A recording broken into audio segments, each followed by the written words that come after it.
상쾌한 아침 열어드립니다. 안녕하세요. 열린시장 상한가를 잡아라 김선영입니다. 미국의 대선 드라마는 오바마의 승리로 끝났습니다. 기존의 정책이 계속적으로 유지가 될 것이라는 그 기대도 계속적으로 유효한 그 상황입니다. 하지만 주식시장은 이에 화답하기는커녕 이 악몽 같은 그런 경험을 오늘 새벽에 나타냈는데요. 다우지수가 13,000선이 붕괴가 됐고 S&P 500지수도 2,400선이 무너졌습니다. 3대 지수 모두 2%대 중반대 아주 큰 폭의 하락을 보였습니다. 이 불확실성이 해소될 것이라는 그런 기대와는 달리 오히려 감춰졌던 재정 절벽이나 유로존 리스크가 부각이 되고 있기 때문인데요. 과연 오늘 우리 증시에는 어떤 영향을 미칠까요? 미증시 포인트로 살펴보겠습니다. 허준식 해설위원입니다. 네, 뉴욕 증시 유로존의 경제 침체 우려와 재정 절벽 우려 때문에 불안감이 확산되면서 급락세로 돌아섰습니다. 다우지수는 13,000선도 이탈했습니다. 전날 대비로 2.36%, 312포인트 하락한 12,932선에서 마감을 했습니다.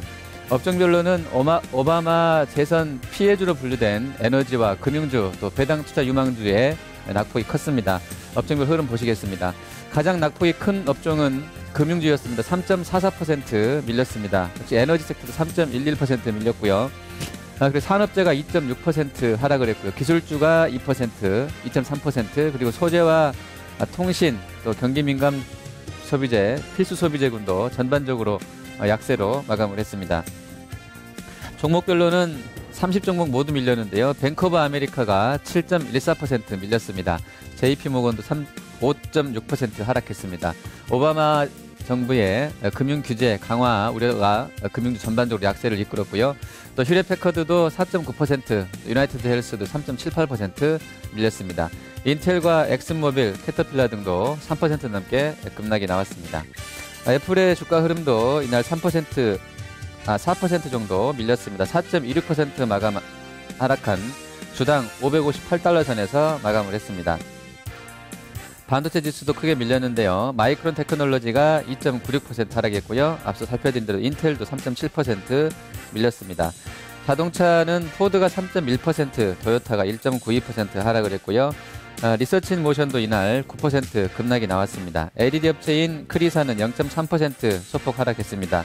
한편 퍼스트솔라는 4.51% 약세권으로 마감을 했습니다.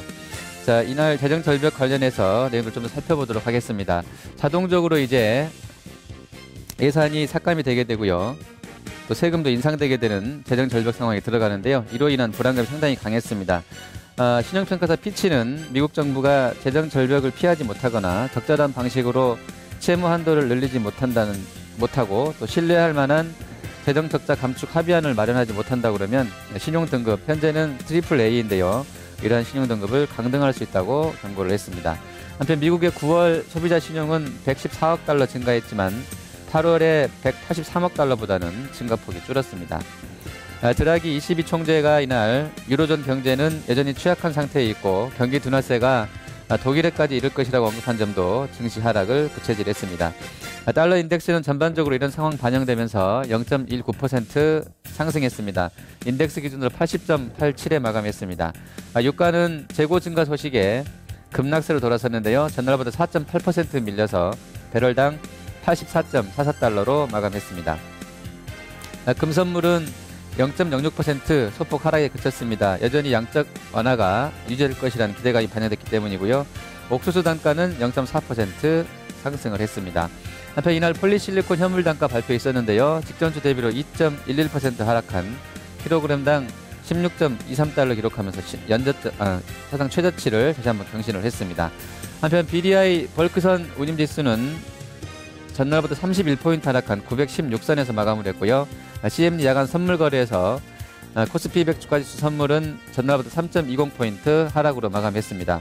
한편 장마감 후에 그리스의 새로운 긴축안이 의회를 통과한 것으로 확인됐습니다. 이에 따라서 그리스는 차기 구제금융 집행분인 315억 유로를 지원받을 수 있게 됐고요.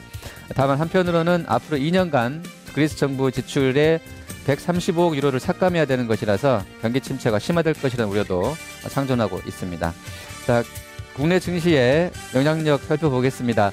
일단 유가가 급락을 했습니다. 그래서 항공주라든지 운송주 상대적으로 좀 탄력이 있을지 봐야 되겠고요. 그리고 그리스가 긴축안을 승인을 했는데요. 물론 호황제가 좀 엇갈립니다만 어쨌든 한시름 놓게 됐습니다. 그리고 금선물 가격은 전반적으로 견조했는데요. 의미가 있을 것 같고요.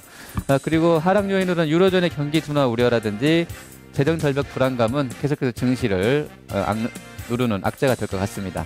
뉴스토마토 허준식입니다.